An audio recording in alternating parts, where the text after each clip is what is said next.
శ్రీమాత్రే నమ. జయ గురు దత్తాత్రేయ నమ. ఈ వీడియోలో మనం సెప్టెంబర్ 29 నుంచి అక్టోబర్ 5వ తారీఖు మధ్యలో జరగబోయే వారఫలాలు తులారాశి వారికి ఏ విధంగా ఉంటాయి అని పరిశీలించినప్పుడు, ముఖ్యంగా ఈ వారం అంతా కూడా శుక్రుడు స్వక్షేత్రంలో సంచరించడం ఈ రాశి వారిలో ఉన్నటువంటి ప్రతిభకు తగిన గుర్తింపు రావడం జరుగుతుంటుంది. వారిలో ఉన్నటువంటి నైపుణ్యానికి తగిన గుర్తింపు రావడం వల్ల చక్కని అవకాశాలు ఈ వారంలో వీరికి రావడం జరుగుతుంటుంది. అంటే ఎక్కువగా ఈ తులారాశిలో సెలబ్రిటీ రంగానికి చెందిన వారు సినిమా, యూట్యూబ్, వీడియో, మీడియా రంగాల్లో ఎక్కువ మంది ఉంటారు. ఏదో ఒక రంగంలో గుర్తింపు ఉంటుంది ఈ రాశిలో జన్మించిన వారికి.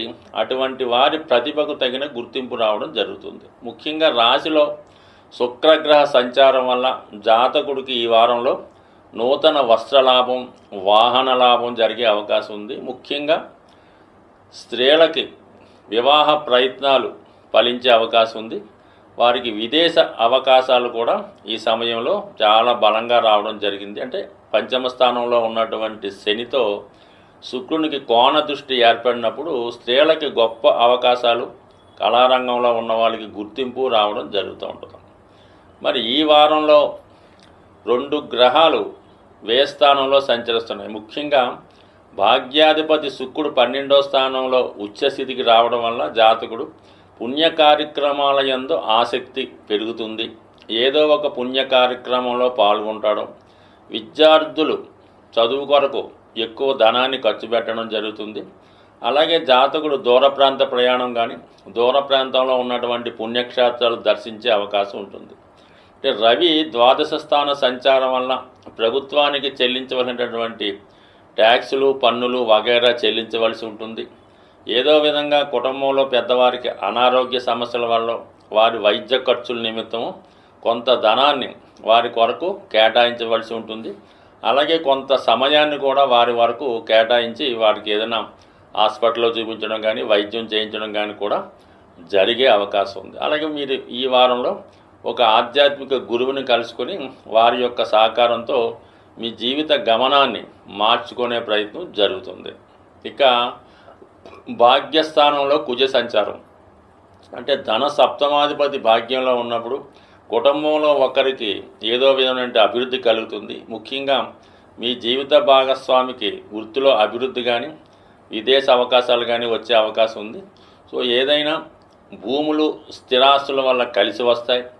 మీ పుట్టింటి వారి ద్వారా కానీ, మీ తండ్రి గారి ద్వారా కానీ మీకు రావాల్సినటువంటి ఆస్తి, అంటే మీ పేరున ఏమైనా రావాల్సి ఉంటే అది మీకు రావడం జరుగుతుంది. భూములపైన, స్థిరాస్తులపైన ఆదాయం పెరుగుతుంది. వ్యక్తిగతంగా కుటుంబ ఆదాయం పెరగడం వల్ల, కుటుంబంలో ఆస్తుల విలువ పెరగడం వల్ల వ్యక్తిగతంగా మీ యొక్క ప్రతిష్ట పెరిగే అవకాశం ఉంటుంది. మొత్తం మీద కుజుడు కూడా మీకు మంచి భాగ్యస్థానంలో ఉండడం వల్ల భాగ్యాన్ని, పుత్ర సంతానానికి అభివృద్ధినిస్తాడు.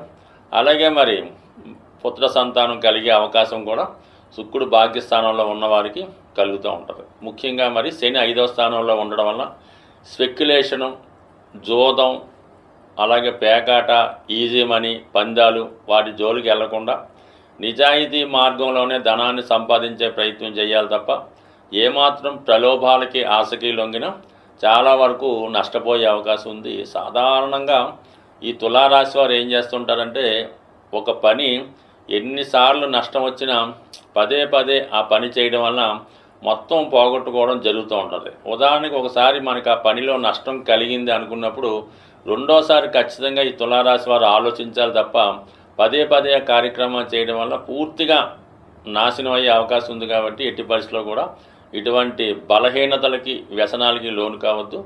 మరి గురుగ్రహం అష్టమ స్థానంలో ఉండడం వల్ల నిగూఢంగా, రహస్యంగా కొన్ని పొరపాట్లు చేయే విధంగా ప్రేరేపణ జరుగుతూ ఉంటుంది. 6వ స్థానంలో ఉన్నటువంటి రాహు కొంతమంది మిత్రుల సహకారంతో ఇటువంటి కార్యక్రమాల్లో పాల్గొనడం జరుగుతుంది. కాబట్టి సాధ్యమైనంత వరకు నిజాయితీ అయిన మార్గంలో వెళ్ళినప్పుడు 100% ఈ సక్సెస్ మీకు వచ్చే అవకాశం ఉంది. ముఖ్యంగా ఎవరైతే చాలా వరకు ఆర్థికపరమైన ఇబ్బందులు, లేదంటే వివాహాలు ఆలస్యం అవడం, కుటుంబంలో అందరూ నిరుద్యోగులుగా ఉండడం, ఇటువంటి కొన్ని కారణాలు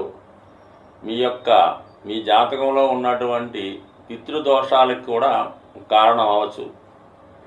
ఈ విధంగా ఎవరైతే ఇటువంటి సమస్యలతో బాధపడుతున్నారో వాళ్ళకి ఈ వారంలో ఏర్పడినటువంటి, అంటే ముఖ్యంగా అక్టోబర్ 2వ తారీఖున ఏర్పడినటువంటి మహాలయ అమావాస్య రోజు మరి పితృదేవతల యొక్క సంతృప్తి కొరకు ఆ రోజు ఏదైనా దేవాలయంలో కానీ ఎవరికైనా తీసుకున్న వారికి మరి వారు వంటకి సరిపోయే విధంగా బియ్యం, పప్పు, చింతపండు, కొన్ని ఆకుకూరలు వాళ్ళకి బహుమతిగా కానుకగా ఇవ్వడం వల్ల మరి ఈ పితృదోషాలు ఉన్న వాళ్ళకి ఈ అమావాస్య రోజు చేసే ఈ దాన కార్యక్రమం 100% మీ యొక్క దోషాలు పరిహారం అవుతాయి.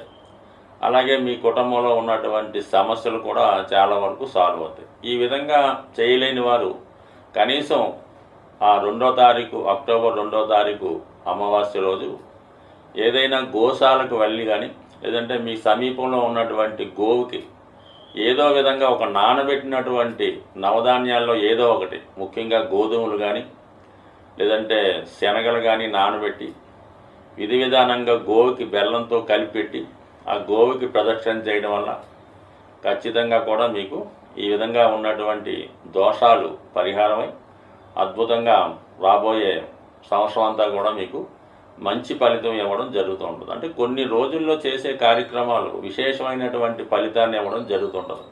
అందులో ఈ మహాలయ పక్షంలో వచ్చే అమావాస్య, దాని తర్వాత మీకు అక్టోబర్ 3 నుంచి మరి దసరా నవరాత్రులు ప్రారంభమవుతున్నాయి కాబట్టి మరి ఈ సమయంలో ఎవరైతే అమ్మవారి ఆరాధన, లక్ష్మీ ఆరాధన చేస్తుంటారో వారికి అఖండ సౌభాగ్యం కలిగే అవకాశం ఉంటుంది. అయితే ముఖ్యంగా మీరు పెద్దగా ఏమీ కష్టపడక్కర్లేదు.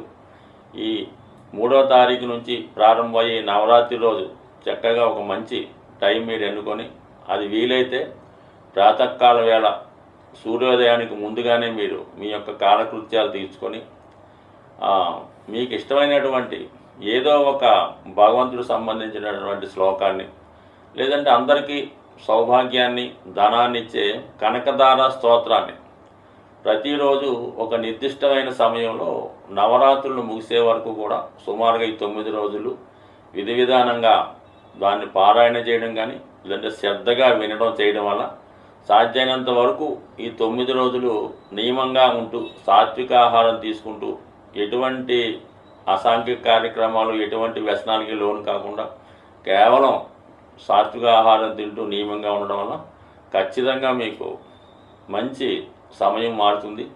అలాగే గ్రహంలో, అంటే జాతకంలో ఉన్నటువంటి గ్రహ దోషాలన్నీ కూడా సాల్వ్ అయ్యి మీకు చాలా వరకు మంచి ఫలితాన్ని కూడా ఇవ్వడం జరుగుతూ ఉండదు. సో ఏదైనా మనం కొన్ని పర్వదినాల్లో చేసే విధంగా ఈ దసరాలో ఈ 9 రోజులు ఎవరన్నా సరే చిన్నవారి నుంచి పెద్దవారి వరకు చేయడం వల్ల ముఖ్యంగా జాతకంలో శనిగ్రహం ద్వారా వచ్చే దోషాలు, రాహుగ్రహం ద్వారా వచ్చే దోషాలు చాలా వరకు అమ్మవారి యొక్క అనుగ్రహంతో మీకు అవి పూర్తిగా తొలగిపోయే అవకాశం ఉంటుంది. కాబట్టి సాధ్యమైనంత వరకు మీకు ఎంతగా వీలైతే అంతగా చేయడం వల్ల ఎక్కువ విజయావకాశాలు పొందుతారని ఆశిస్తూ స్వస్తి.